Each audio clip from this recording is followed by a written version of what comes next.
We are now live, sir. Please go ahead.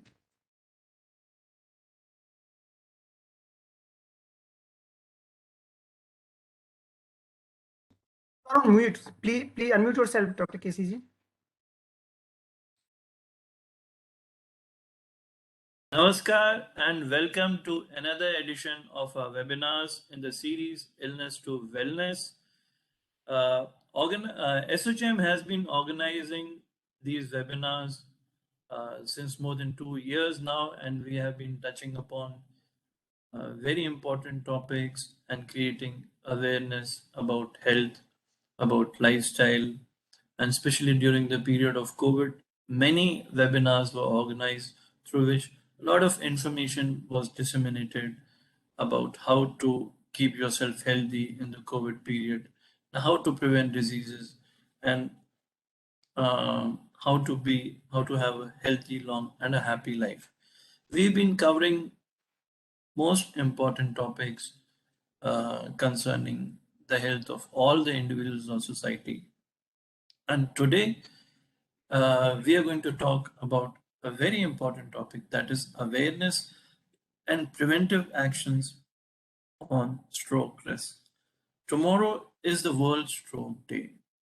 Stroke is a very important disease. It causes significant mortality, that is, it may have grave consequences for the individual, for the family, and for the society, and for organizations if a person related suffers from a stroke. It can be very consequential, that it may cause death, it may cause disability for the whole life for a person who suffers from stroke. It has number of reasons why a stroke may happen, and it is quite widespread. In the United States, it is fourth to fifth leading cause of death. In India, almost 8% of all the deaths are caused as a result of the stroke. So stroke is something very important, and it is one of the non-communicable diseases on which SOCHM has put in a lot of focus since the release of the report on non-communicable diseases, which is the result of a survey in more than 2 lakh individuals conducted all over the country, with more than 20 states participating. So stroke is something that we all should know about. And one of the important things why I think I'm very thankful to SOCHM and to the chairperson of the CSR committee, Shri Anil Rajputji, on behalf of whom I'm welcoming you all. Unfortunately, due to some engagements, he could not be present here today. Otherwise, he would have personally loved to welcome you all and set the stage. But I would once again like to welcome you all, and I would continue that stroke is one disease which is preventable. Majority of the deaths, majority of the disabilities which are caused because of stroke are preventable. And we are fortunate, I would like to once again stress that we are very fortunate that today two of the very prominent neurologists in our country have agreed to take out their time from their very, very busy schedules and enlighten us about stroke, why it happens, how to prevent it, and if it has happened, how to come back to normal life. So we are going to discuss all this and more with our guest panelists, with our staff faculty, that is Dr. Shamsher Dwivedi and Dr. Vipul Gupta. Sirs, thank you so much to both of you for being with us here and finding time. I would like to give a brief introduction of the panelists, even though a full introduction would take a lot of time. So I would, in scarcity of time, I would like to be brief. We have with us Dr. Vipul Gupta. He is a postgraduate programs He has undergone postgraduate programs in MD radio diagnosis from Salzing Hospital, Delhi University, and graduate from another medical college in Delhi. He is a trained interventional neuroradiology from All Indian Institute of Medical Sciences, where he has also worked as an associate professor till 2005. He completed his fellowship from Foundation Rothschild Paris in 2005, Cleveland Clinic in the United States in 1999, and he has been a visiting professor in UMASS General Hospital, Boston, USA. He specializes in intracranial aneurysm embolization, that is coiling, arteriovenous malformations, tumor embolization, angioplasty and stenting, and arterial stenosis, including carotid stenting and intra-arterial thrombolysis for stroke. He has more than 45 journals publications in index journals and 7 chapters in books to his credit. He has been a winner of number of awards, and he was featured as one of the top 10 young surgeons in our country. He was awarded the IMA Award in 2006, IMA Academy of Medical Specialties Award in 2007, and he has worked as the head interventional neuroradiology in Max Institute of Neurosciences till 2009, and has been the head interventional neuroradiology in Medanta till 2016. And as we can see, he has number of honors and awards and professional memberships to his credit. So, sir, Dr. Vipul Gupta, thank you so much for finding time and joining us here today. And I would like to also give a brief introduction of Dr. Shamsher Dwivedi, because his introduction is going to be a very, very long one if I start reading all the lines, all the important lines. So he is an esteemed neurologist of India with more than 23 years of experience in the field of clinical neurology. Till recently, he was associated with Lemans and Escorts Hudson Heart Institute, New Delhi, as a senior faculty member. Dr. Shamsher Dwivedi is credited to have started a dedicated stroke unit at Women's and has conducted numerous workshops. And he brings with us tremendous research experience and has been a principal investigator in more than 50 international trials and has been successfully independently audited, those who have been successfully audited by US FDA. So thank you so much, both of you, for finding time and being with us. Dr. Vipul sir, I'd like to start with you. Dr. Yes. Dwivedi, welcome, sir. I've just seen you. So if I can, in plain simple terms, what is stroke? लोगों को कैसे समझ में आए कि stroke क्या होता है? Thank you, Dr. Rajesh. I think so. You want it mostly in English, Hindi, or mix? I mean, it can be mixed because we have a population basically from North India. I mean, our audience is from North India. All right. दोनों Okay. भाषा में बेहतर समझ पाएंगे.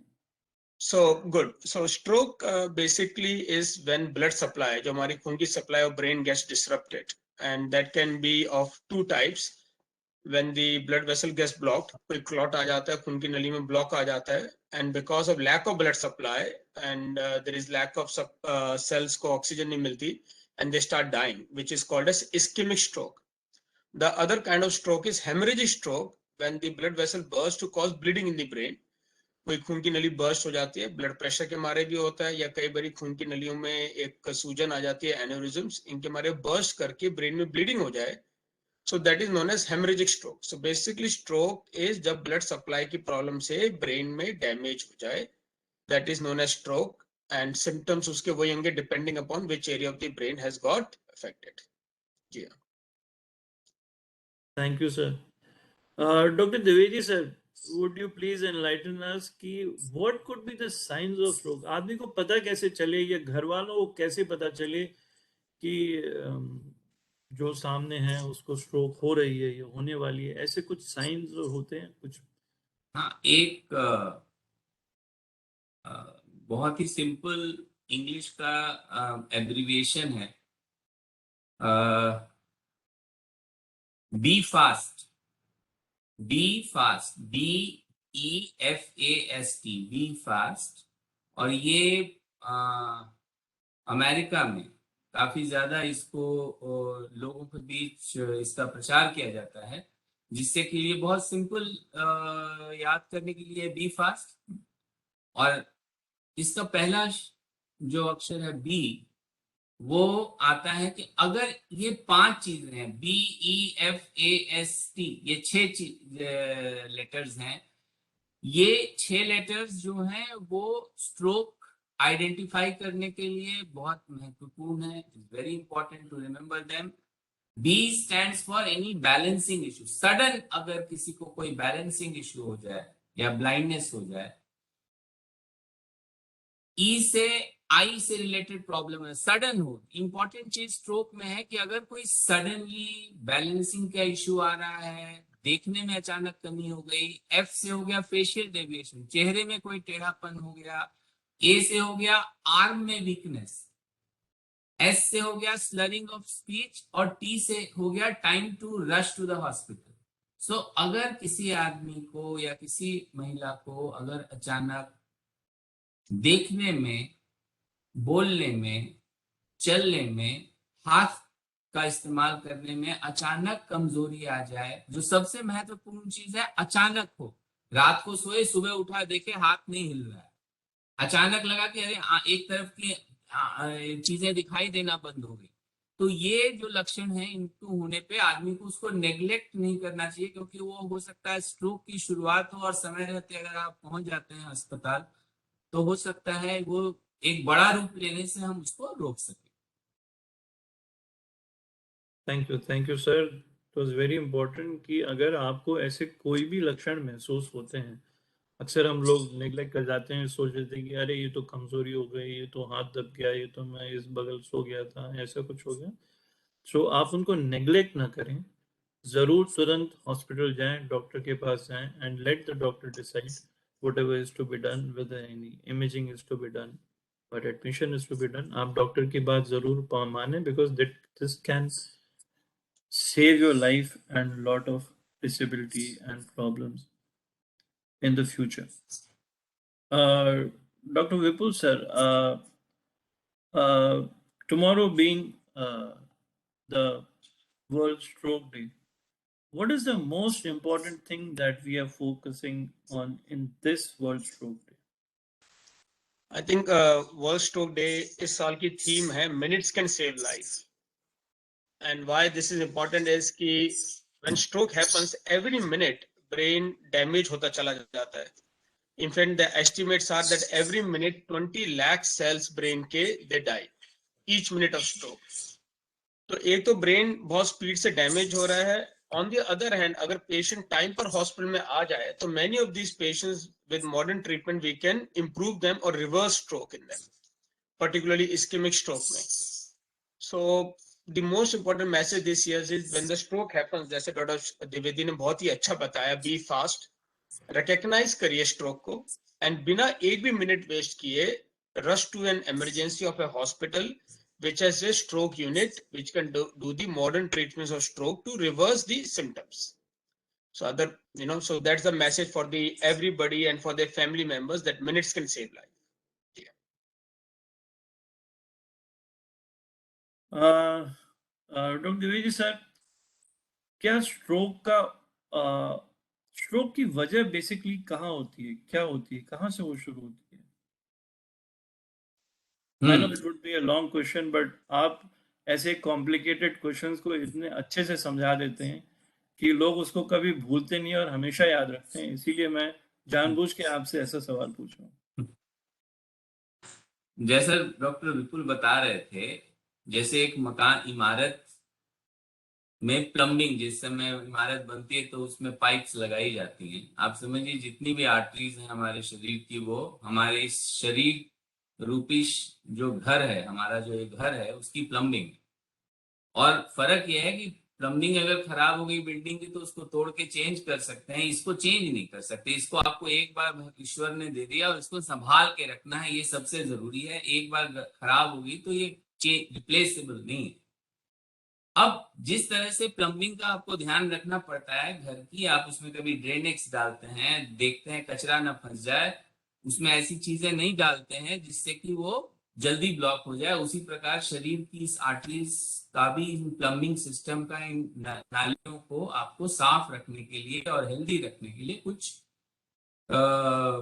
जो चीजें हैं वो अवॉइड करनी होंगी। जो सबसे इम्पोर्टेंट चीज है, जो सबसे महत्वपूर्ण चीज है, जो 3-4 चीजें सबसे महत्वपूर्ण है, उसमें एक सबसे इम्पोर्टेंट चीज है खाना। हिपोक्रेटिस जिसको सारे डॉक्टर्स जिसकी ओथ लेते हैं और कसम खाते हैं एथिक्स की, मेडिकल एथिक्स की, उस हिपोक्रेटिस ने कहा था कि you should convert your food into medicine. अगर आप सही तरह से खाना खाएंगे आपको वही दवा का काम करेगा, आपको दवा लेने की या डॉक्टरी सलाह की जरूरत ही नहीं पड़ेगी। तो खान पान में अगर आप ये करते हैं, अगर आप बदपरहेजी करते हैं, तो वो एक बहुत बड़ा कारण है, क्योंकि खान पान से ही बाकी के रिस्क फैक्टर्स भी जुड़े हुए हैं। जैसे डायबिटीज एक रिस्क फैक्टर है, हाई ब्लड प्रेशर एक रिस्क फैक्टर है, खराब जो वसा यानी लिपिड्स जो ब्लड में बढ़े होते हैं, चाहे वो एलडीएल कोलेस्ट्रॉल हो या टोटल कोलेस्ट्रॉल हो या ट्राइग्लिसराइड हो, ये लेवल्स बढ़ी रहती हैं। ये सब खाने से ही रिलेटेड। और इन चीजों को सही खाने की आदत अगर हमें डालनी है अपनी कम्युनिटी में, तो ये स्कूल से शुरू करना होगा। हमको समोसा और कचौड़ी में ज्यादा इंटरेस्ट है या फल या सब्जियों में, ये टेस्ट हमारा डेवलप हो जाता है in early years of life. So prevention of stroke now should start from the school education level, rather than to wait for the person to become elderly, because by that time the lifestyle habits have been formed. तो खान पान में बदपरहेजी करना, मोटापा, खास करके अपने पेट के आसपास जो चर्बी जमा होती है वो, लैक ऑफ एक्सरसाइज, ठीक से जो रिकमेंडेशन है कि कम से कम 2.5 आवर्स पर वीक आप चल लें, उतना ही काफी है। आपको बहुत ज्यादा जिम विम करने की जरूरत नहीं है। अगर आप 2 घंटे 50 मिनट 7 दिनों में वॉक कर लें, that provides you enough sufficient health benefits. Beyond that you need not, अगर टाइम नहीं है तो इतना तो निकाल ही सकते हैं। तो लैक ऑफ एक्सरसाइज, मोटापा, खान पान में सही खान पान ना करना, वो मैं नेक्स्ट क्वेश्चन के लिए छोड़ूंगा। जब आप खान पान में क्या ठीक है वो मैं बताऊंगा। डायबिटीज, हाई ब्लड प्रेशर और कोलेस्ट्रॉल में जो high cholesterol, high triglyceride, high LDL cholesterol, और आदतों में तंबाकू, किसी भी रूप में तंबाकू, चाहे वो स्मोकिंग हो, लोग खैनी खाते हैं, लोग जर्दा खाते हैं, ये सारी चीजें, tobacco in any form is a poison. And alcohol में those who drink more than what is recommended, and normally India में मैंने देखा है जो ड्रिंकिंग हैबिट्स हैं वो एक्सट्रीम है। बिंज ड्रिंकिंग इज समथिंग, जब तक पैर ना लड़खड़ाएं तब तक शराब पीने का क्या मजा। ये जो पैर लड़खड़ाने तक जो पीना है ना, यही खतरनाक है। सिर्फ सुरूर तक अगर रुक जाए तो शायद नुकसान ना हो। So heavy drinking, smoking, tobacco in all forms, cholesterol, diabetes, high blood pressure, lack of exercise, मोटापा, and last but not the least, inadequate sleep. नींद जो है वो जितनी एक्सरसाइज जरूरी है उससे ज्यादा जरूरी नींद है। Those people who sleep less than 6 hours are more likely to get a cardiac event or a brain stroke than normal population, and that is more important. 8 hours of sleep is more important than even exercise. So दोनों जरूरी है, लेकिन sleep, कई बार sleep को हम discount कर देते हैं। और होता क्या है, सबसे खराब ये होता है कि रात को ठीक से सोए नहीं और सुबह जाकर के जिम में एक्सरसाइज करने लगे। ये this is the most dangerous thing to do. Sleep is very important to maintain the overall health as well as the health of the arteries. Thank you, sir.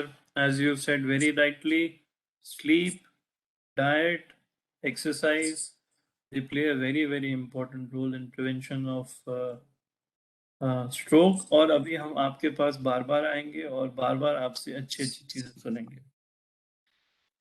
Doctor Vipul sir, आपने शुरुआत में बताया कि there are different types of of stroke.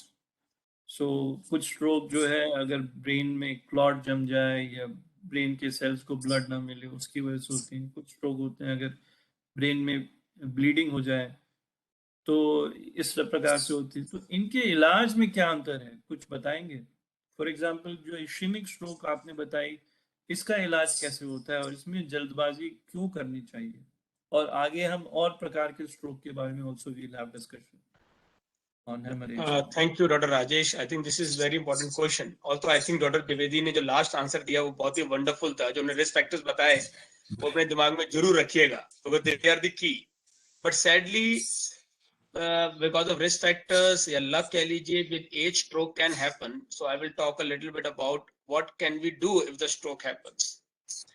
I think सबसे important तो है अगर हम recognize कर पाए, जो डॉक्टर द्विवेदी ने फिर से बी फास्ट बताया था, तो अगर पेशेंट आ जाता है एक हॉस्पिटल में जहाँ पे स्ट्रोक यूनिट है, इस्केमिक स्ट्रोक में फिर हम क्या कर सकते हैं कि बेसिकली नली ब्लॉक हो गई है, एक क्लॉट आ गया नली में, खून जम गया, कहीं पे जमा हुआ खून वहां आके नली को उसने बंद कर दिया है और लैक ऑफ ब्लड सप्लाई, खून की सप्लाई नहीं जा रही है, सेल्स को ऑक्सीजन नहीं मिल रहा है और वो मरना स्टार्ट हो जाते हैं। पर उस स्टेज में, अर्ली स्टेज में कई सारा ब्रेन का टिश्यू होता है जिसको थोड़ी बहुत सप्लाई पहुंच रही है, वो सेल्स जिंदा है पर काम नहीं कर पा रहे हैं। हमारा ट्रीटमेंट का फोकस अर्ली आवर्स में है कि हम खून की सप्लाई दोबारा से स्टेब्लिश करें ताकि वो ब्रेन सेल्स जो अभी रिवाइवेबल हैं, जिंदा हैं, काम नहीं कर पा रहे, उनको खून की सप्लाई पहुंचने से they can start functioning once again, and वो जो थोड़े बहुत सेल मरे उनका फंक्शन भी वो विद टाइम टेक ओवर कर ले। तो ब्लड सप्लाई, ये सेम प्रिंसिपल है जैसे जी हार्ट में है। हार्ट अटैक होता है, इमरजेंसी में स्टेंटिंग करी जाती है ताकि सप्लाई चालू हो और पेशेंट के सिम्टम चले जाए, हार्ट ज्यादा डैमेज ना हो। यही ब्रेन में कंसेप्ट अब आ गया, it has been proven to be very effective in brain as well. Brain में डिफरेंस क्या, हम लोग स्टेंट डालते नहीं है क्योंकि ब्रेन में जनरली क्लॉट गया हुआ है, हमें उस क्लॉट को या तो डिसॉल्व करना है या खींच के बाहर निकालना है। डिसॉल्व करने का तरीका होता है टीपीए, थ्रोम्बोलिटिक ड्रग है जो कि थ्रोम्बस को डिसॉल्व करते हैं, उनको हाथ में से इंजेक्शन के बहाने से दिया जा सकता है पहले 4.5 घंटे में। अगर हम ब्रेन की सीटी स्कैन एमआरआई करके देखिए, ज्यादा ब्रेन डैमेज नहीं हुआ है पर ब्रेन काम नहीं कर रहा है, तो हम लोग ये इंजेक्शन देते हैं। TPA is the most common drug used, जिससे कि क्लॉट डिसॉल्विंग ड्रग है जो क्लॉट को डिसॉल्व कर देता है and we can try to reverse stroke. पर अगर बहुत बड़ा क्लॉट हो तो टीपीए काम नहीं करता है, या 4.5 घंटे के बियॉन्ड हम टीपीए नहीं दे सकते हैं, तब एक प्रोसीजर करा जाता है known as mechanical thrombectomy. Mechanically thrombus को, एक्टमी मींस निकाल देना। तो हम पैर की नली के रास्ते जाते हैं जैसे कार्डियोलॉजिस्ट करते हैं, हम पैर की नली के रास्ते से ब्रेन की नली में जाते हैं, वहां पतली सी ट्यूब ले जाते हैं और जहां वो थ्रोम्बस फंसा हुआ है उसको एक मैकेनिकल डिवाइस होता है स्टेंट रिट्रीवर, उसको वहां डिप्लॉय करते हैं, वो थ्रोम्बस उसमें फंस जाता है और हम खींच के उसको बाहर निकाल देते हैं। तो बड़े नली की ब्लॉकेज भी हम लोग आधे पौने घंटे में पूरी तरह से ओपन कर सकते हैं इस प्रोसीजर से। मैकेनिकल थ्रोम्बेक्टमी पहली कुछ स्टडीज ने दिखाया कि 6 घंटे तक इफेक्टिव है। अब कुछ स्टडीज ने दिखाया कि इसको हम 16 या 24 घंटे तक भी कुछ मरीजों में कामगार है। So mechanical thrombectomy is very effective. जो बड़ा क्लॉट है या लेड भी आया तो हम लोग नली को दोबारा से खोल सकते हैं। इन दोनों प्रोसीजर से by restoring the blood supply, the brain infarction का जो एरिया कम रह जाता है और मरीज की पूरी रिकवरी के चांस कहीं ज्यादा बढ़ जाते हैं। So the whole theme of minutes can save life is being promoted कि अगर मरीज जल्दी आए, जितनी जल्दी आएगा उतना बेटर चांस है, ये प्रोसीजर्स उतना बेटर रिजल्ट दिखाएंगे मरीज को। So just a message to the audience कि हमने देखा है मरीज टेबल पर आया, हमने प्रोसीजर किया और उसका पूरा स्ट्रोक जो है रिवर्स हो गया on table. That can be done nowadays. So इसमें मैं एक और कंसेप्ट कहूंगा, स्ट्रोक यूनिट या stroke ready hospitals. That means कि ये प्रोसीजर बहुत फास्ट करने होते हैं, राउंड द क्लॉक अवेलेबल होना चाहिए। सो उन हॉस्पिटल्स में पहुंचना चाहिए मरीज को। जब कहीं छोटे नर्सिंग होम गए, वहां पे वेल इंटेंशन डॉक्टर है पर वो टाइम पर नहीं कर पाए तो बेकार है।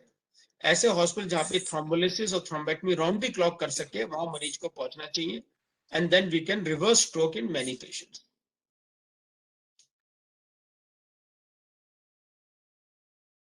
Thank you. Doctor Dwivedi ji. Thank you sir. Doctor Dwivedi आप कुछ बोल रहे थे क्या बीच में?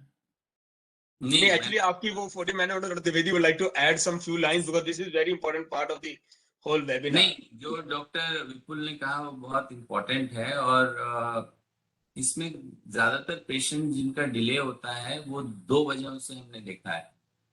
एक ये कि किसी भी, जो मैंने शुरू में कहा कि जो साइंस है इम्पोर्टेंट, उनको अगर आप नेग्लेक्ट करके ये सोचें कि अरे ऐसे ही हाथ दब गया है, शायद आंख में कल इन्फेक्शन हो गया था, मुझे नहीं दिखाई दे रहा है, इस तरह की जो बातें लोग सोचते हैं वो एक डिले का कारण होता है। और दूसरा कारण होता है, पेशेंट्स पहले किसी सेंटर में जाते हैं, वहां पे पूरी सुविधा नहीं है, वहां पे वो एमआरआई कराते हैं, एमआरआई में स्ट्रोक आता है और बातचीत होती है, डिस्कशंस होते हैं, फैमिली डिसाइड कर रही होती है वहां के। ये जो सर, इससे बेटर है, जैसा डॉक्टर विपुल बोल रहे थे, स्ट्रेट उन जगहों पे जाएं जहां पे कि ये सारी सुविधाएं उपलब्ध हैं। और दिल्ली एनसीआर में ऐसे कई सेंटर्स हैं जहां ये सुविधा उपलब्ध है। और दूसरी बात, जब ये हो तो एक बहुत बड़ा लोग ब्लंडर करते हैं कि रह रहे हैं वो गाजियाबाद में और चूज कर लिया कोई हॉस्पिटल साउथ दिल्ली का, तो आज के ट्रैफिक में उनको पहुंचते पहुंचते ही 1-1.5-2 घंटे लग जाते हैं।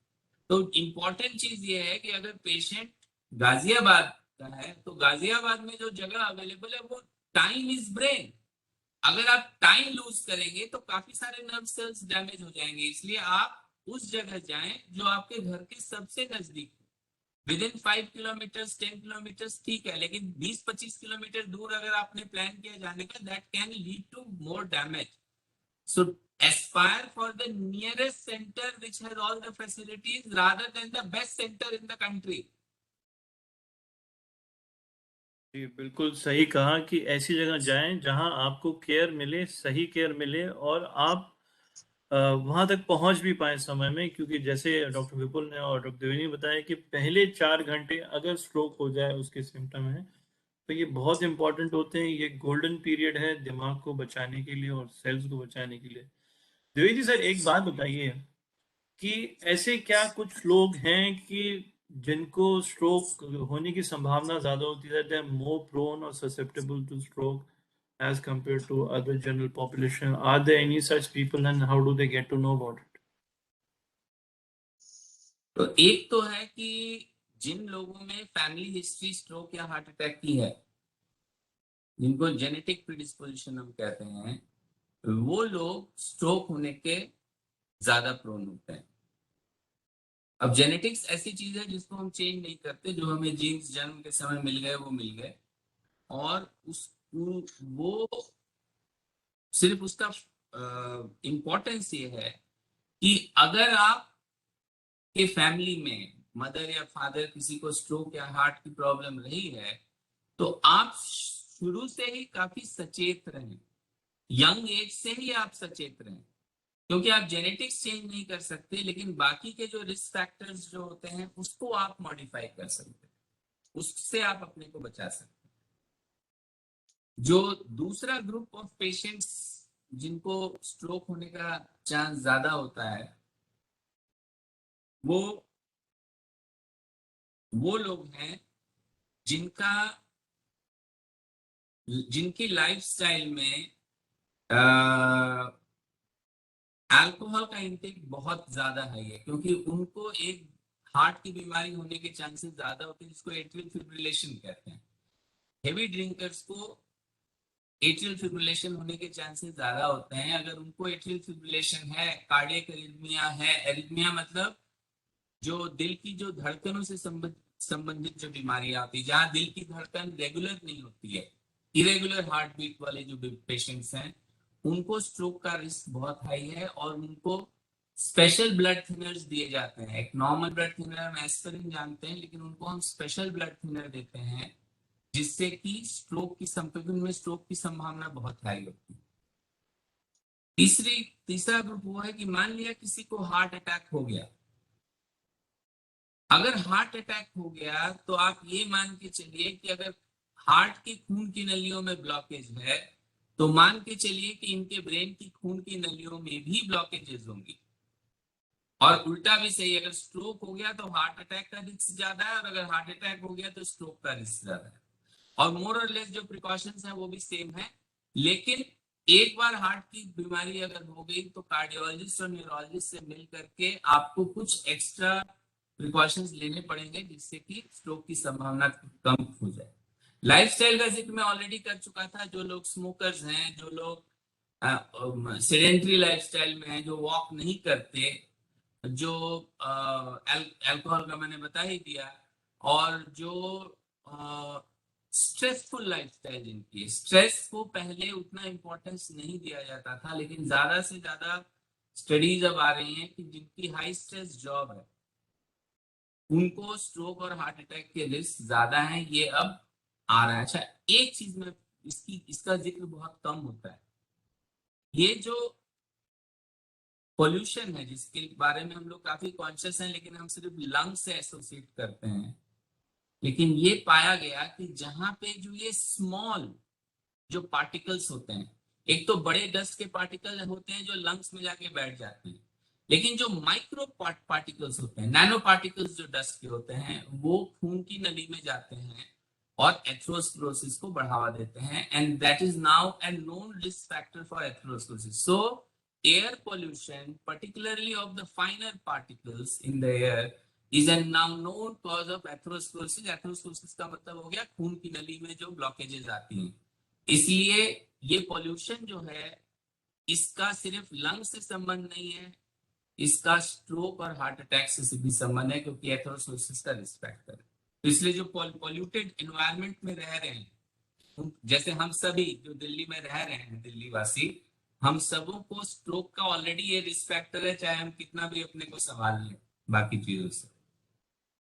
थैंक यू सर, बहुत सही और बहुत अच्छी बात बताई कि कुछ तो नॉन मॉडिफाइबल रिस्क फैक्टर्स हम सब के अंदर इतने ज्यादा हैं कि हम जितनी ज्यादा से ज्यादा हो सके कोशिश करें कि जो मॉडिफाइबल रिस्क फैक्टर्स हैं उनको मॉडिफाई करें और अपना बचाव करें। सर अच्छा, एक बात और बताइए, ऐसा भी कुछ है कि फीमेल्स और मेल्स में कुछ अंतर होता है कि females have some protection? Is there anything like that? हाँ, फीमेल्स जो हैं उनमें हर प्रकार के स्ट्रोक का रिस्क कम होता है एज कंपेयर टू मेल। और उसका एक बड़ा फैक्टर ये है कि उनमें एस्ट्रोजन होता है और हमें टेस्टोस्टेरोन होता है। तो टेस्टोस्टेरोन जो होता है हार्मोन, वो एथेरोजेनिक है, वो आर्टरीज को अंदर से ब्लॉकेजेस के लिए वो रिस्क फैक्टर बढ़ाता है। जबकि एस्ट्रोजन एक तो जो लिपिड्स होते हैं उनमें भी पॉजिटिव उनका चेंजेस लाती है और ओवरऑल एथेरोस्क्लेरोसिस को कम करती है। इसीलिए खास करके वो लोग जो एक्सरसाइज के बाद स्टीरॉइड्स लेते हैं, एनाबॉलिक स्टीरॉइड्स लेते हैं, उनको एथेरोस्क्लेरोसिस का रिस्क बहुत हाई है, क्योंकि वो एक्चुअली आर्टिफिशियल टेस्टोस्टेरोन है और वो जा करके खून की नलियों को, इसलिए कभी भी एक्सरसाइज के साथ एनाबॉलिक स्टीरॉइड नहीं लेना चाहिए, नहीं तो वो आपके एथेरोस्क्लेरोसिस का रिस्क बढ़ा देता है। Thank you sir, this was really an eye opener, क्योंकि आई एम श्योर बहुत सारे हमारे लिसनर जो जिम जरूर जाते होंगे वहां पे ये प्रोटीन और स्टेरॉइड जरूर लेते होंगे। It has become so common and it was an eye opener for me also. Thank you so much. Dr. Vipul, we were just discussing before the start of the program about the young age of patients that we are seeing with please tell us something about that, कि ये बीमारी और जवान होती जा रही है क्या? That is very important. तो young stroke मतलब कि 40-45 साल से उम्र में कम में स्ट्रोक होना, तो we are seeing the incidence is increasing. और आजकल हम बोलते हैं 20 to 25% पेशेंट्स हमारे इस एज ग्रुप के आ रहे हैं। फॉर एग्जांपल, मैंने एक 32-year-old पेशेंट की मुझे स्टेंटिंग करनी पड़ी नेक की आर्टरी की because of cholesterol deposit, which is quite amazing. Now इसके पीछे जो फैक्टर्स हैं, कुछ तो हमारे जो डॉक्टर द्विवेदी ने बहुत क्लियरली बताया, lifestyle is very important. Again I will just take the risk of repeating and add a few more जो उन्होंने बताया। Smoking, lack of exercise, dietary habits and weight, and too much alcohol. All these lifestyle changes are lifestyle जो change आया है, और ये सब हमारा बिगड़ा है। अगर आप देखें लास्ट 1 generation में eating out has increased a lot, हमें टेस्टी खाना चाहिए, चाहे मैकडोनल्ड में जाएंगे बाहर जाके, और वो बाहर के खाने में हमेशा ऑयल ज्यादा होगा। टेस्ट बनाने के लिए वो तो केमिकल डालेंगे ना आपके लिए। Smoking, definitely lack of exercise. हम इंडिया में, आई डोंट नो व्हाई, मैं हर एक मीटिंग में जाके एम्फेसाइज करता हूँ, अगर आप एक ग्रुप में पूछेंगे, जो डॉक्टर द्विवेदी ने बताया, लाइक 45 मिनट्स आइडियली हमें दिन की करनी चाहिए। Indian body is worse, exercise per day, brisk walk होनी चाहिए, वो हम लोग नहीं करते हैं रेगुलरली। पर out of those risk factors again एक नया है, which is screen time.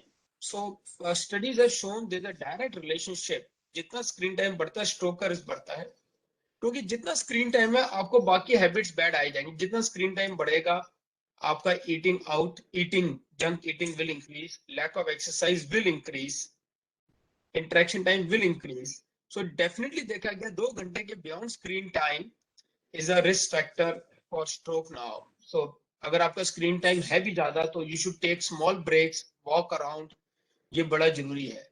So I think lifestyle and modern में screen time, pollution and stress factor, जो modern बीमारियां आई हैं हमारे में, they all increasing the risk of stroke in Indian population. एक और चीज मैं कहूंगा, एक हमारी इंडियन बॉडी की फिजियोलॉजी है। इंडियंस में हार्ट अटैक भी, चाहे जो इंडिया यूएसए में रह रहे हैं Indians, heart attack on an average 8 decade earlier होते हैं compare to western population.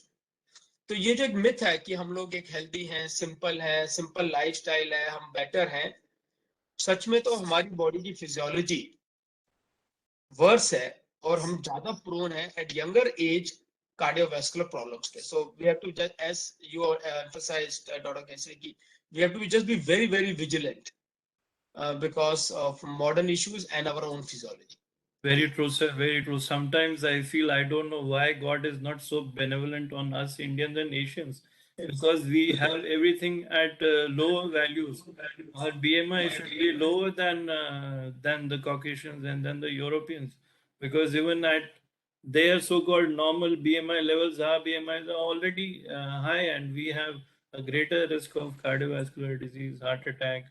Cholesterol level हमारे कम भी होते हैं तो भी हमें हार्ट अटैक जल्दी होता है। कोई ऐसी तो वजह है कि हमारी जीन्स में कुछ ऐसी चीजें हैं जिस वजह से हमें ये सब बीमारियां बहुत ज्यादा होती हैं। अब डॉक्टर द्विवेदी सर आपके पास आएंगे, और जो मेरा फेवरेट टॉपिक है, मैं आपकी व्यूज पे चाहूंगा खाना, because my personal view and opinion in my practice has been that people are always interested about one thing, कि डॉक्टर साहब क्या खाएं। तो this is one very simple question, क्योंकि उसका जवाब तो बहुत बड़ा है, बट आई एम श्योर कि हर आदमी ये पूछना चाहे क्या खाएं कि मुझे स्ट्रोक ना हो या कम से कम। अच्छा, मैं इसका जवाब देने के पहले एक चीज हमने मिस किया बताने में, जो हमने रिस्क फैक्टर्स बताए, उसमें एक रिस्क फैक्टर लोगों को ध्यान देना होगा, फैमिली मेंबर्स को भी, और मरीज को तो पता भी नहीं चलता, फैमिली मेंबर्स देखते हैं बहुत ज्यादा जो खराटे लेते हैं। जी सर। खास करके खराटे जिसमें कि एक लंबा पॉज आता है, बहुत तेज खराटा लिया और थोड़ी देर के लिए सांस रुक सी गई, ये जिनको हो रहा है उनको भी स्ट्रोक के साथ स्ट्रॉन्ग एसोसिएशन है, जिसको हम अंग्रेजी अपने भाषा में मेडिकल टर्म में ऑब्स्ट्रक्टिव स्लीप एपनिया कहते हैं, उसका भी। और जैसे जैसे ओबेसिटी, मोटापा बढ़ रहा है, ये खराटे लेने की लोग मानते हैं ट्रेडिशनली कि अरे खराटे लेके सो रहा था, यानी कि अच्छी नींद सो रहा था। इनफैक्ट खराटे लेके जो सोते हैं वो दिन भर ऊँघते रहते हैं, वो दिन भर उनको स्लीपीनेस रहती है। इनफैक्ट अगर कोई पेशेंट खराटा ले रहा है और फिर दिन भर ऊँघ रहा है, उसको जरूर पक्के से ऑब्स्ट्रक्टिव स्लीप एपनिया है, और वो भी उनको असेस करा के अपने को किसी पल्मोनोलॉजिस्ट से उसका उचित उपचार करना चाहिए, क्योंकि वो अपने में एक स्ट्रोक का रिस्क फैक्टर है। ये एक चीज हम रिस्क फैक्टर्स में हम छोड़ गए थे। अब आती है बात खाने पे। बाकी तो आप भी और डॉक्टर विपुल भी ये सारी बातें जानते हैं, लेकिन जो और लिसनर्स हैं उनको मैं बताना चाहूंगा कि एपिडेमियोलॉजिकली ये देखा गया, एपिडेमियोलॉजिकल में ये देखा गया कि कौन से वो एरियाज हैं जहां पे स्ट्रोक कम होता है। तो इसमें पाया गया कि मेडिटेरेनियन जो जोन है वहां पे स्ट्रोक कम होता है, इसलिए मेडिटेरेनियन डाइट की बहुत चर्चा होती है। मेडिटेरेनियन डाइट मतलब हो गया इटली के साउथ में जो एरिया है वहां का जो खान पान है वो पाया गया कि सबसे अच्छा है। अब हम भी उसको फॉलो कर सकते हैं क्योंकि हमारा भी खान पान मोर और लेस वैसा ही है, लेकिन एक बेसिक डिफरेंस है, वो अगर सब्जी को आग पे पकाते हैं तो ये इंश्योर करते हैं कि उसका ओरिजिनल कलर वही रहे। अगर हरी सब्जी है तो वो हरी दिखे, और लाल अगर कोई उन्होंने कैप्सिकम लिया है तो उसका लाल ही कलर है। हम जब तक वो तेल में तल के काली नहीं हो जाती है तब तक उसको हम नहीं खाते हैं। तो प्रॉब्लम हमारी तो पहले कुकिंग स्टाइल से है। हम डीप फ्राई करते हैं, वो सौती करते हैं। तो कहने का मतलब ये है कि मेडिटेरेनियन डाइट में है हरी सब्जियां, पत्ते वाली सब्जियां, जितनी भी कलर्ड सब्जियां हैं, कलर्ड सब्जियां जैसे जो लाल लाली है टमाटर की, बैगन का जो नीलापन है, ये सारे जो हैं फाइटोकेमिकल्स एंटीऑक्सीडेंट्स हैं। यहाँ एक चीज और बताना चाहूंगा सबको कि हम सोचते हैं कि ये जितने विटामिन हमको चाहिए एक टैबलेट में हम सुबह सुबह खा लेते हैं, अच्छा करते हैं, ठीक है, आप डेफिशिएंसी नहीं होगी, उसको मैं नहीं कह रहा हूं कि आप ना करें, लेकिन आप ये मान के चले कि इसको लेने के बाद आप ये ना सोचें कि अब मुझे आज ऑरेंज खाने की जरूरत नहीं है क्योंकि मैंने विटामिन सी की तो गोली खा ही ली। क्योंकि इन खाद्य पदार्थों में जो ये और तत्व होते हैं, खास करके जो कलर्ड मैंने एग्जांपल दिया, ये सबके सब इनको फाइटो न्यूट्रिएंट्स कहते हैं। ये एंटीऑक्सीडेंट्स हैं और एथेरोस्क्लेरोसिस प्रोटेक्टर हैं। ये खून की नलियों को जाम होने से रोकते हैं। ये खून की नलियों के ड्रेनेक्स हैं, जो ड्रेनेक्स आप यूज करते हैं नाली, ये सब ड्रेनेक्स हैं। मूंगफली के ऊपर का जो छिलका लाल होता है, रेवेरेस्ट्रॉल उसमें होता है, लाइकोपिन होता है टमाटर में, इसी तरह से हल्दी में करक्यूमिन होता है। आपकी जो किचन है, आपके जो मसालों का जो डब्बा है, वो एक्चुअली दवाइयां हैं। They are medicine if use properly. In fact मैं पर्सनली जितने प्रकार के मसाले हैं उनका एक डिकॉक्शन सुबह सुबह एज ए ग्रीन टी पीता हूं, बिकॉज आई कंसिडर दैट उसमें जो, क्योंकि हम एक चीज जानते हैं कि ठीक है ऑरेंज में विटामिन सी है, लेकिन विटामिन सी सिर्फ नहीं है उसमें, उसमें फाइबर है, उसमें वो पिगमेंट है जो उसको ऑरेंज कलर देते हैं, वो बहुत इंपॉर्टेंट है। इसलिए मेडिटेरियन डाइट जिसका जिक्र किया जाता है उसमें नट्स हैं। हम हमेशा जो भी रिकमेंडेशन आए उसको आप लोकली किन चीजों से पूरा कर सकते हैं ये देखना चाहिए। अब कोई exotics, avocado, avocado is very good for health, अब एवोकाडो इंपोर्ट उसकी जरूरत नहीं है। हमारे पास बहुत सी ऐसी चीजें हैं जिसमें एवोकाडो वाली चीजें हैं। तो हमारे पास नट्स कौन से अवेलेबल हैं? 3 नट्स बड़े इजीली अवेलेबल हैं, अखरोट है, बादाम है और मूंगफली है। और मूंगफली बहुत अच्छी चीज है, खास करके अगर उसका जो ऊपर वाला छिलका है इसको ना सॉल्ट ना करें और उसको ना छील दें, खाली भुनी हुई हो थोड़ी सी, तो it is a very good thing. हमारे पास काजू है, हमारे पास पिस्ता है, तो थोड़ा नट्स खाएं। ये ध्यान दें कि इतना ना खा लें कि आप मोटे हो जाएं उसको खा करके, लेकिन आप ये मान के चलिए कि कम से कम 30 ग्राम नट्स रोज खाएं।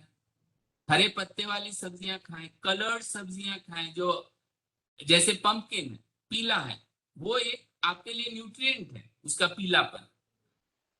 तीसरी चीज फिश, जो लोग नॉन वेजिटेरियन हैं उनको फिश खानी चाहिए, कहा जाता है।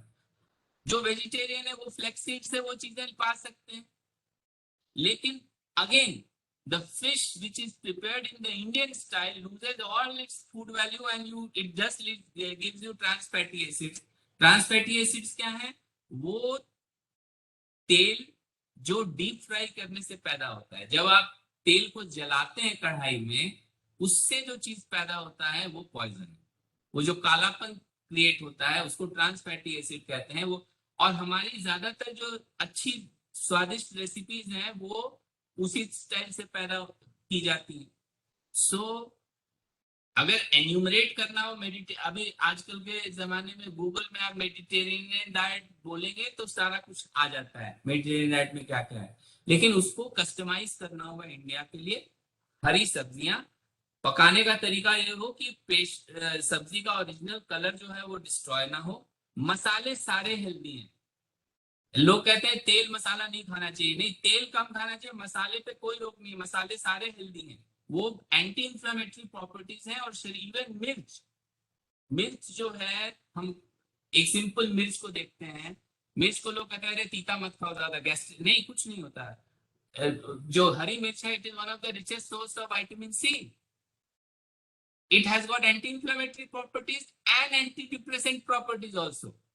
मिर्च खाने से आपको जो पेप होता है, that is an anti depressant effect, de stressing effect. तो मसाले खाइए, हरी सब्जियां खाइए, नट्स खाइए, अगर आप फिश खाना चाहते हैं खाइए, लेकिन उसको ज्यादा डीप फ्राई ना कीजिए, रेड मीट हटा दीजिए अपने खाने से।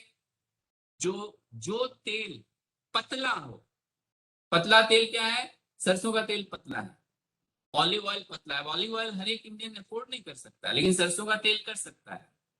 तो जो तेल सर्दियों में जम नहीं जाते हैं, उन तेलों को अवॉइड कीजिए, पतले तेलों को खाइए। और ऑयल के मामले में एक बात याद रखिए, हमेशा कोल्ड प्रेस खाइए, रिफाइंड मत खाइए।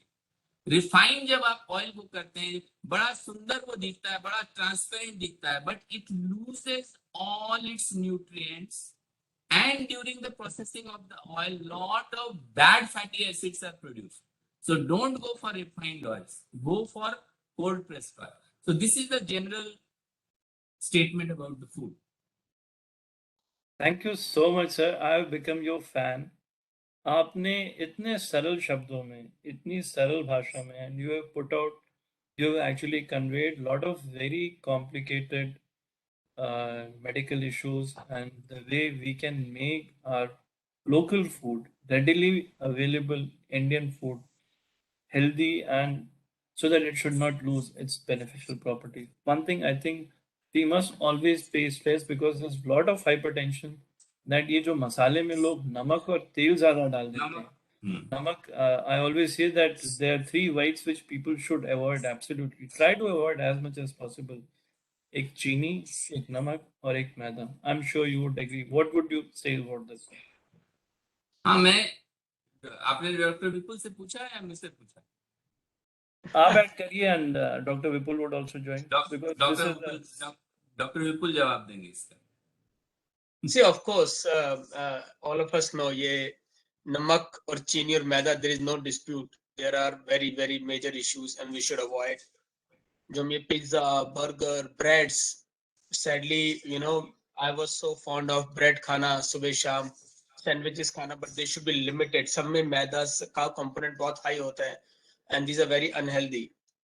And I think just Dr. Dwivedi spoke very well, but I would like to ask him, recently ये भी आ रहा है, जो हम व्हीट भी खा रहे हैं, rice and wheat, you know, जो हमारा डायबिटीज का इंसिडेंस बढ़ रहा है, इसकी जगह रागी या मिलेट वाला जो खाना है, whether that is much better now and we should try to avoid. Even wheat में जेनेटिक मॉडिफिकेशंस करे गए थे कई डिकेड पहले. This wheat is not the same what we started with and is no longer probably that healthy. कई बार हम बोलते हैं अब ब्राउन ब्रेड ही ले लिया, अब तो हेल्दी हो गया. That may not true. ये रागी, ज्वार, मिलेट्स, इनका खाना will be better. Doctor Dwivedi, you would like to add there something? So ये जो चीज आपने बताई डॉक्टर विपुल, बिल्कुल सही कह रहे हैं आप. ये it is related to the glycaemic index of the food. तो ग्लाइसेमिक इंडेक्स जो है, मैं आपको एक जस्ट एग्जांपल देता हूँ. बीट रूट जो चुकंदर है, वो उसमें शुगर की मात्रा बहुत है, लेकिन बीट रूट अगर डायबिटिक भी खाएगा, डॉक्टर केसरी आप देखिएगा, उसको अगर बोले आप तुम बीट रूट को खाओ, बट नॉट जस्ट कि जूस निकाल करके पी लिया ना, अगर उसके रफेज के साथ खाओगे तो शुगर स्पाइक नहीं आता. One of my patients, he was a civil servant. I'm just sharing this anecdote. He's a civil servant, still a very learned guy. उसने अपने लिए एक तरीका निकाला. He is severely diabetic. He's on insulin.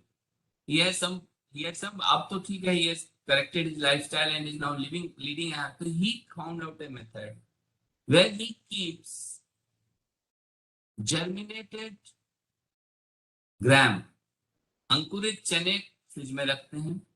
अगर कोई भी हाई ग्लाइसेमिक इंडेक्स फूड उनको खाना होता है किसी समय, तो उसके साथ खाते हैं. मतलब अगर वो खाया उसके साथ वो जर्मिनेटेड ग्राम भी खाया, उससे उस पूरे कॉकटेल का जो पेट में ग्लाइसेमिक इंडेक्स है वो लोअर हो जाता है। आपने जैसे रागी और मिलेट कहा, उसमें इसलिए क्योंकि उसमें रफेज इतना है कि वो उसके ग्लाइसेमिक इंडेक्स को कम कर देता है। एक तरह से कार्बोहाइड्रेट का स्लो रिलीज प्रिपरेशन है, धीरे धीरे शुगर में कन्वर्ट होगा। जो आटा आजकल ज्यादातर मिल रहा है वो पूरे चोकर के साथ नहीं खाते लोग। अगर चोकर जितना आटे में होता है वो पूरा अगर चोकर उसमें रहे तो उसका ग्लाइसेमिक इंडेक्स लो हो जाता है। जितना ज्यादा आप नॉन फाइबरस चीज ऐड कर देते हैं, जैसे मैंने चुकंदर का एग्जांपल, एक क्लासिकल, आप डॉक्टर केसरी अपने प्रैक्टिस में देखिएगा, आप चुकंदर खिला के देखिएगा, जबकि it is a very rich source of carbohydrate. In fact Russia वगैरह में वहां ईख नहीं चुकंदर होती, से चीनी बनती है। शुगर उसी से डिराइव होती है। जी लेकिन जी अगर बिल्कुल। आदमी खाता है तो स्पाइक नहीं आता, क्योंकि वो रफेज जो है वो शुगर को बढ़ने से रोकता है। सो Right. शुद्ध मैदा जहर है, लेकिन जी आटे में चोकर मिला के खाओ तो फिर जी वो न्यूट्रलाइज हो जाता है। बिल्कुल बिल्कुल। So and I I would like to completely add agree one thing with you there. Sir. हाँ बोलिए sir. Timing of eating is also important. एक हमारे यहाँ बड़ी हैबिट है हमारे इंडिया में, हम शाम को मिलते हैं, चाहे आपस में मिलें, कुछ पकौड़े खाए, स्नैक्स खाया, and let night dinner, and that is bad, because late night जितना हम डिनर करते हैं वो हम डाइजेस्ट नहीं कर सकते, body is going to convert it into fat.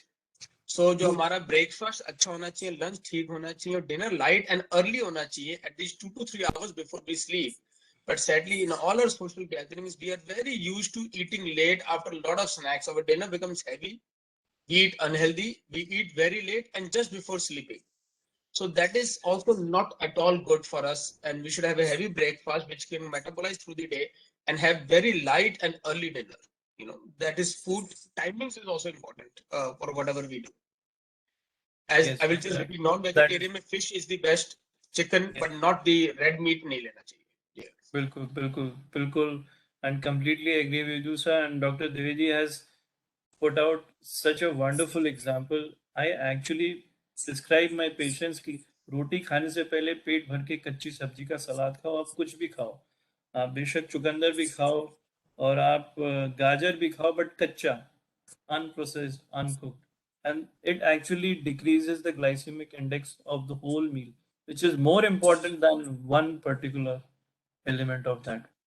Sir ये तो बहुत इंटरेस्टिंग था। अब एक चीज जो मैंने प्रैक्टिस में देखी है कि अक्सर हम अगर पेशेंट को कोलेस्ट्रॉल कम करने के लिए कोई दवा लिखते हैं, जैसे स्टैटिन्स लिखते हैं, सो दे फ्रीक्वेंटली आस्क कि अरे डॉक्टर साहब मेरा कोलेस्ट्रॉल तो ठीक ही है, बिकॉज वो जो रेंज होता है वो हो सकता है उसमें हो। So, what is the importance? How do we explain to the patient the importance of taking cholesterol lowering medicines to prevent these diseases? So cholesterol statins जो हैं उनपे काफी कुछ डेटा भी आ गया है, काफी कुछ सेफ्टी है, एफिकेसी डेटा भी आ गया है, काफी ट्रायल्स भी हो गई हैं, और वो ये सजेस्ट करती हैं कि जहां पे क्लियर कट हार्ट अटैक या स्ट्रोक की हिस्ट्री है वहां पे स्टैटिन के यूज पे कोई डाउट नहीं है। वहां पे हमें स्टैटिन देनी ही पड़ेंगी, क्योंकि स्टैटिन देने से फर्दर ब्लॉकेजेस बंद होती हैं, और इनफैक्ट जो ऑलरेडी ब्लॉकेजेस हैं वो भी इंप्रूव होती है। ये डेटा आ गया। इशू ये है कि जब पेशेंट नॉर्मल आया, उसको कोई प्रॉब्लम नहीं है, डायबिटीज भी नहीं है सपोज, और कोलेस्ट्रॉल लेवल्स अगर डायबिटिक है और साथ में लिपिड डिरेंज है, इसमें तो क्लियर कट गाइडलाइन है कि आपको स्टैटिन देनी। लेकिन जहां पे पेशेंट्स एसिम्प्टोमेटिक हैं, उनको डायबिटीज या हाइपरटेंशन जैसी बीमारियां नहीं है और कोलेस्ट्रॉल डिरेंज्ड है, वहां पे एक ग्रे जोन बनता है जहां पे कि आपको सोचना पड़ेगा कि इसको मैं दूं या ना दूं। वहां पे मतलब now we I since you have asked this question, that particular diabetic with altered lipid profile, no question. High stroke or myocardial infarction with altered lipid profile, no question. Even if it is not altered, still you want to lower it down to lesser levels for वहां पे acceptance ज्यादा होती है. Acceptance वहां दिक्कत होती है जब पेशेंट को कोई सिम्टम नहीं है, ही सेड मैं तो हेल्दी हूं, मुझे क्यों दवा दी जा रही है. That is the question. Asymptomatic, without diabetes, without hypertension, I would suggest, मैं अपनी क्लिनिकल प्रैक्टिस में कहता हूं कि तुम अब डाइट और एक्सरसाइज करके इसको कम कर लो. अगर तुम कम नहीं कर पाओगे, I will give them 6 to 8 weeks time, 8 weeks. और अगर ये डेंजरसली हाई है तब मुझे दवा देनी पड़ेगी. Then I think it improve the acceptance of the person कि भैया सारी कोशिश कर ली उसके बाद भी हाई है, then they agree to it. So I give them at that 6 to 8 weeks time period where I give them की exercise. और अगर वो कर लेता है then मुझे देने की कोई जरूरत नहीं है. statins के अपने साइड इफेक्ट्स हैं, उन साइड इफेक्ट से हम उसको बचा सकते हैं by not giving. दूसरी चीज जो कि अब which is more for the physician is that if I have a patient who is asymptomatic and he has altered lipid profile, I will go for indirect markers like HSCRP etc. to find out कि atherosclerotic process on है या नहीं. अगर HSCRP high है, then I will tell you are asymptomatic, but this is high, that means your atherosclerosis is going on. या मैं carotid doppler करके देख लूंगा कि intimal thickening कितनी. अगर intimal thickening बढ़ी हुई है, I will tell them that see you are heading towards a blockage. So वहां पे फिर indirect evidence से आप कम आ सकते हैं. जो डायबिटिक हैं, सिम्टोमेटिक हैं, उनमें तो कोई I don't think there is a issue. Thank you sir, that was very interesting. और ये समझने का और समझाने का बहुत अच्छा तरीका है कि what is the importance of taking medicines if they are required. They should not be, उनसे दूर नहीं रहना चाहिए कि हो सकता है मेडिसिन में कोई नुकसान हो. एक और चीज I would like to ask both of you, because क्या कुछ ऐसे टेस्ट हैं जो साल में एक बार सब लोगों को कराने चाहिए just to know their risk of atherosclerosis और या फिर हार्ट अटैक होने के चांसेस? कुछ ऐसे टेस्ट आप रिकमेंड करेंगे जो जनरली सब लोग करा सकें? अभी आपने कुछ टेस्ट के बारे में बताया, so it would be in continuation to that. So मेरे हिसाब से जो सिंपल टेस्ट जिसको देख जो कि आदमी के एथेरोस्क्लेरोसिस के रिस्क को कम कर देंगे, एक है HbA1c, जी, दूसरा है लिपिड प्रोफाइल, तीसरा है HSCRP, चौथा है कैरोटिड डॉपलर, पांचवा है ECG, छठा है इकोकार्डियोग्राफी और सातवां है थायराइड. बिकॉज जिनको हाइपोथायराइडिज्म है उनमें भी एथेरोस्क्लेरोसिस के चांसेस ज्यादा होते हैं. तो ये अगर आप करा लेते हैं तो बाय एंड लार्ज आप एथेरोस्क्लेरोसिस के मेजर रिस्क फैक्टर्स को रूल आउट कर देते हैं. और atherosclerosis is responsible for both heart attacks as well as stroke. तो किसी ने सवाल पूछा है होमोसिस्टीन के बारे में, how is it related to the incidence of stroke? हाँ, तो होमोसिस्टीन का ऐसा है कि अभी जैसे मैं कह रहा था, अगर आप हरी सब्जियां और फल वगैरह खा रहे हैं तो हरी सब्जियां फल वगैरह में एक चीज होती है फॉलिक एसिड. जी, अगर वो फॉलिक एसिड शरीर में पर्याप्त मात्रा में है तो होमोसिस्टीन लेवल जो है वो कंट्रोल में रहता है. लेकिन अगर आपके खान पान में फॉलिक एसिड और B6, फॉलिक एसिड और B12 की कमी होती है तो उससे आपका होमोसिस्टीन लेवल बढ़ सकता है. और हाई होमोसिस्टीन लेवल के साथ स्ट्रोक का हमने एसोसिएशन पाया. तो खान पान से अगर वो नहीं कम हो रहा है, आपको लगता है आप सुधार अपने को नहीं पा रहे हैं, तो होमोसिस्टीन कम करने के लिए कुछ मल्टी वाइटामिन के कॉकटेल हैं जो कि आप ले सकते हैं. ऑल्दो होमोसिस्टीन और स्ट्रोक का एसोसिएशन तो प्रूवन है, लेकिन अभी तक मल्टीवाइटामिन उसको बचा लेंगी स्ट्रोक को, ये एविडेंस नहीं है. जो ट्रायल हुआ था मल्टीवाइटामिन देख के होमोसिस्टीन कम करने का, उससे ये नहीं पाया गया कि स्ट्रोक का इंसिडेंस कम हो सका. तो बेटर है कि जो नेचुरल फूड्स हैं उसको खा करके आप होमोसिस्टीन को कम करें. और वो सारे नेचुरल फूड जिनमें फॉलिक एसिड है उसमें फाइटो न्यूट्रिएंट्स यानी कि प्लांट बेस्ड न्यूट्रिएंट्स काफी मात्रा में, चाहे जो भी फल या सब्जी आप खाएंगे, चाहे पालक ही खा लेंगे, पालक खाएंगे तो उसमें आप बहुत सी और चीजें भी पालेंगे. तो उस मेथड से अगर कंट्रोल करें वो ज्यादा बेटर है. Thank you sir, thank you, very interesting. अब एक सवाल, अगर मान लीजिए स्ट्रोक हो जाए this is to both of you panelists, sir. So stroke हो जाए and a person has recovered.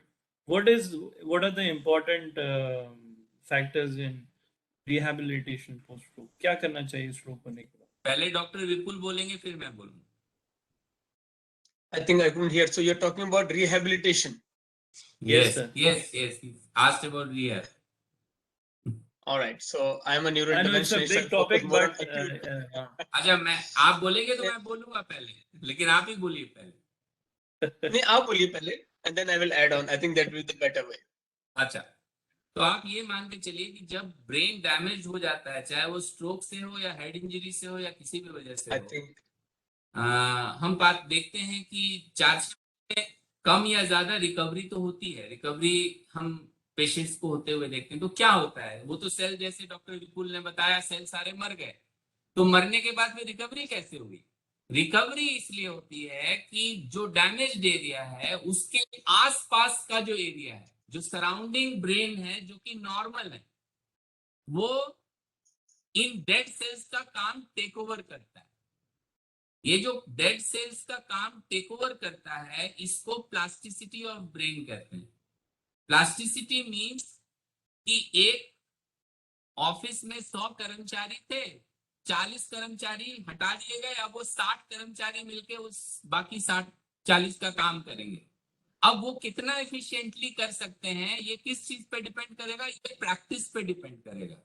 जितनी ज्यादा ये 60 प्रैक्टिस करेंगे, उतनी जल्दी ये उस 40 का काम टेक ओवर करेंगे. वैसे ही ब्रेन में जितनी आप एक्सरसाइज करेंगे under supervision of a professional, वो जो बाकी के नॉर्मल सेल्स हैं वो उतनी जल्दी उस काम को पिकअप करेंगे. और इस प्लास्टिसिटी को यूज करने के लिए आपको 6 से 8 महीने का टाइम मिलता है आफ्टर ए स्ट्रोक. उस पीरियड को आप यूटिलाइज कितना बेहतर कर सकते हैं, वो इस बात पे डिपेंड करेगा कि आपका रिहैब स्पेशलिस्ट कितना आपको एक्सरसाइज और आप कितना कोऑपरेट करते हैं उससे. इसीलिए physical rehab is a very important part of recovery.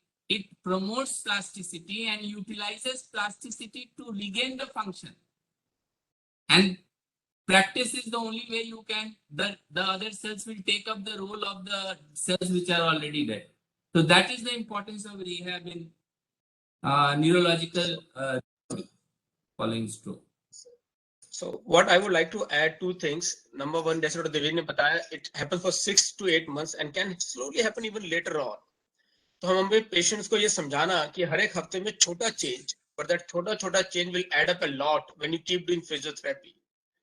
And जैसे डॉक्टर देवेंद्र ने कहा, proper physiotherapist. So problem is lot of जगह क्या होता है, लोग घर में बुला लेते हैं एक जना, उसने थोड़ा सा हाथ पैर चलाया और चले गए. That may not be adequate for recovery, because एक फिजियोथेरेपी सेंटर जाना जहां प्रॉपर इक्विपमेंट और रिहेबिलिटेशन सर्विसेज हैं, वहां पे जाने से rate of recovery can dramatically change. तो अगर स्ट्रोक में प्रिवेंशन के बाद 2 हैं, एक एक्यूट स्टेज पे हमने सेल्स को बचाया, और उसके बाद physiotherapy and rehabilitation can make miracles in terms of recovery of stroke patient. Patient को पॉजिटिव रहना, फैमिली को पॉजिटिव रहना, that by this effort they can actually improve, remains very important for this first 6-8 months.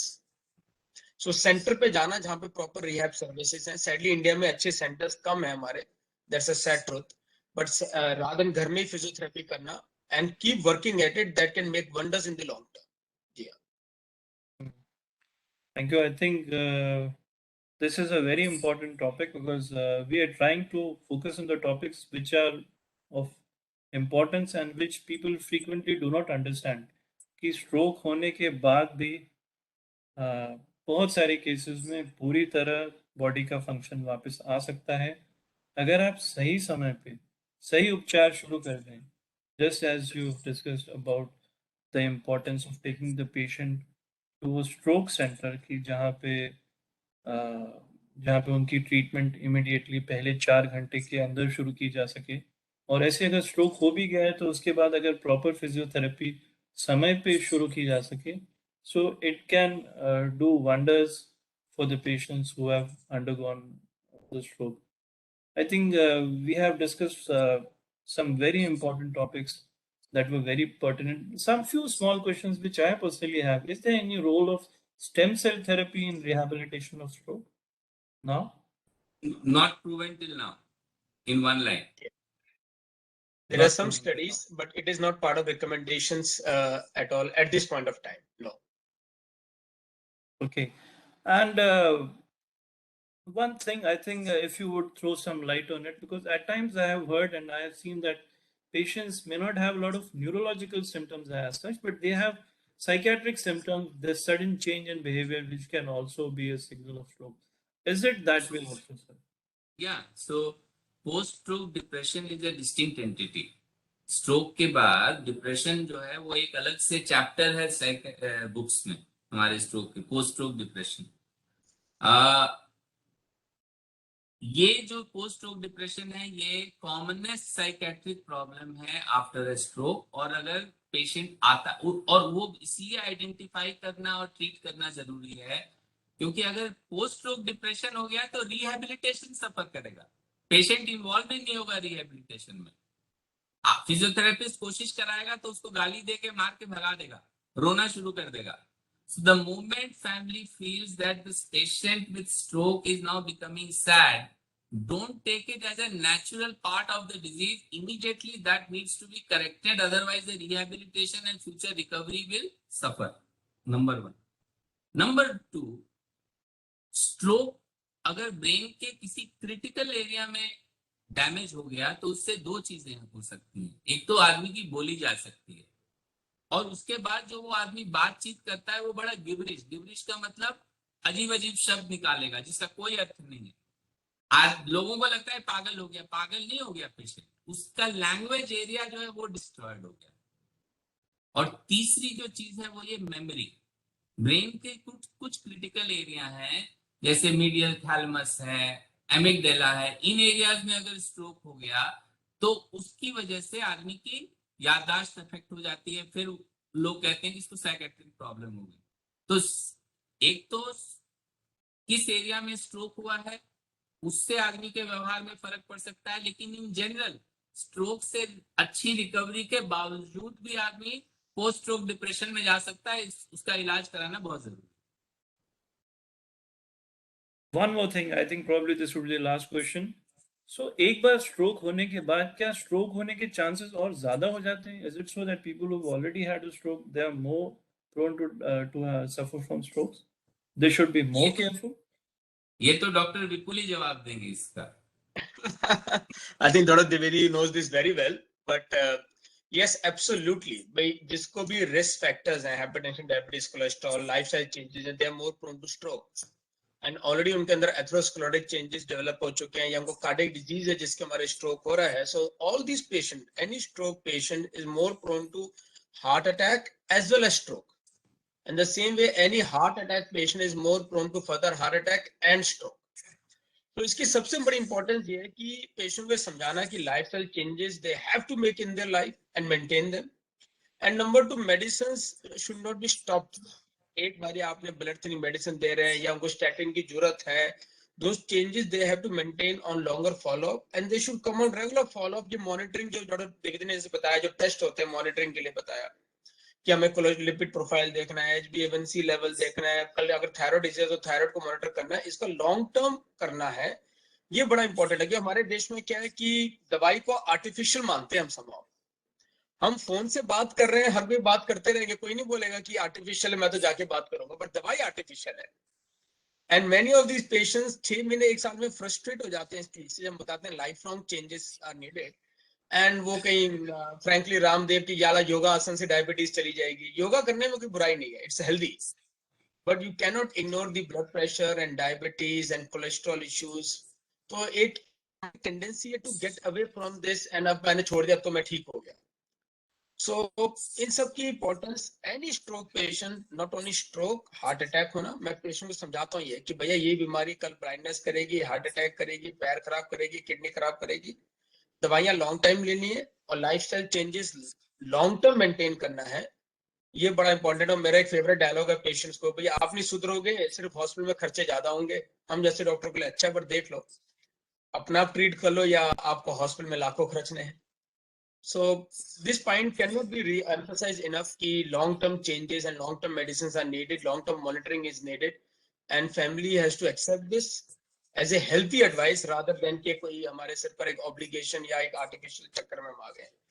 So this is very important कि long-term issues are important in these patients and they have to maintain it. Yeah.